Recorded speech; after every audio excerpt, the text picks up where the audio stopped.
Okay, so today we're diving into a really fascinating and honestly a pretty wild theory. What if the cheap, everyday stuff we buy, the things that break all the time, could actually wear down a country's will to even exist?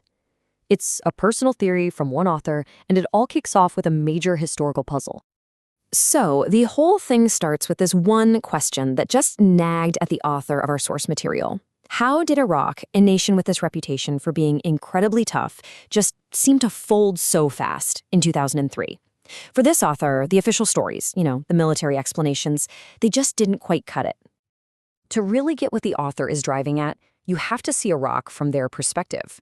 You have to understand how they saw the character of the nation right before everything changed. Look at these words: brave, resilient. The author even uses the word indomitable. They describe a people with a long history of fighting to the bitter end for their beliefs. And that, right there, is the heart of the puzzle. Because if that's who they were, then the swift collapse in 2003 is a massive contradiction.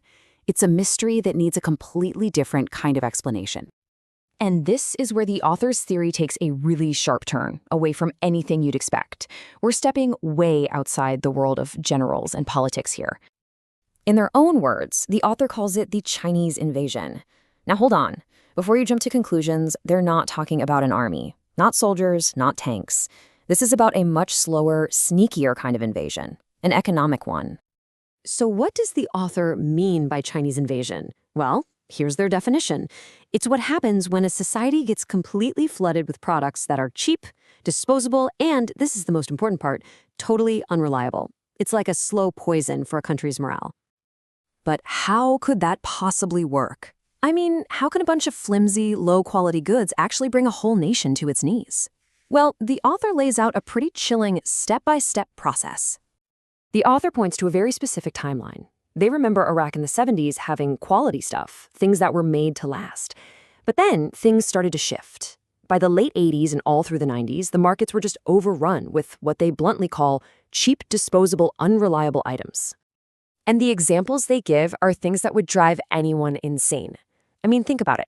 The key that snaps off in the door. A brand new light bulb that pops the minute you turn it on. Pencils that you sharpen and they just crumble away to nothing. It's that constant daily frustration where you can't trust anything you own to just work. Now, the author is really clear about this next part. They're not saying a broken light bulb made a soldier drop his rifle. No. The connection isn't direct. It's way more subtle. It's an indirect chain reaction that, in the end, touches, well, everything. So here's the domino effect they describe. It starts with the bad products. You work hard, you get paid, but your salary only buys you junk that breaks. That leads to step 2. You lose faith. You start to feel like your job, your effort, your money, it's all worthless. From there, it gets worse. Step 3, corruption. If a police officer's salary is worthless, they start taking bribes. Same for a teacher. This rot spreads through the system, and it leads to the final stage, apathy. A widespread feeling that there's just nothing left that's worth defending. You'd think the story ends there, in Iraq, but for the author, it didn't. Years later, they moved to the United States and started to see things that felt eerily familiar. They felt like they were watching the early stages of the exact same pattern playing out again. The author draws this straight line between the two experiences. In Iraq, it was a flood of cheap goods from the outside. In the US, they see a similar outcome, but it's driven by a huge consumer demand for lower and lower prices, and corporations just obsessed with boosting profit margins, even if quality takes a nosedive. For them, it looks like the same cycle starting to spin up again.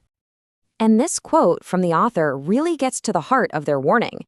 They're basically saying that when a country's businesses decide that squeezing out a little extra profit by making things worse is a good strategy, that's not a sign of a healthy beginning. That's a sign that you're near the end. Now, they do mention a huge retailer like Walmart, but really just as a name people would recognize. They're quick to point out that this isn't about blaming one single company. In their view, the issue is systemic. It's thousands of importers all chasing the same goal, max profit, with very little thought about the long-term consequences of what they're selling. So all of this leads to the author's final and pretty sobering warning. It's a conclusion they reached because they feel like they've already seen this movie once before. So, after connecting the dots from the puzzle of Iraq to the economic patterns they see today, the author is left with what feels, to them, like a single, unavoidable conclusion. And there it is. For the author, seeing this cycle repeat isn't just an interesting parallel, it's the confirmation of their entire theory. It's what solidifies their belief that this quiet, creeping economic decay is a profoundly destructive force. And it's exactly why they gave it such a provocative name in the first place. And that's really what this author's whole theory leaves us with. It's a question to chew on. When we look past the low price tag and the short-term convenience, what's the real, ultimate cost of a society that runs on cheap stuff?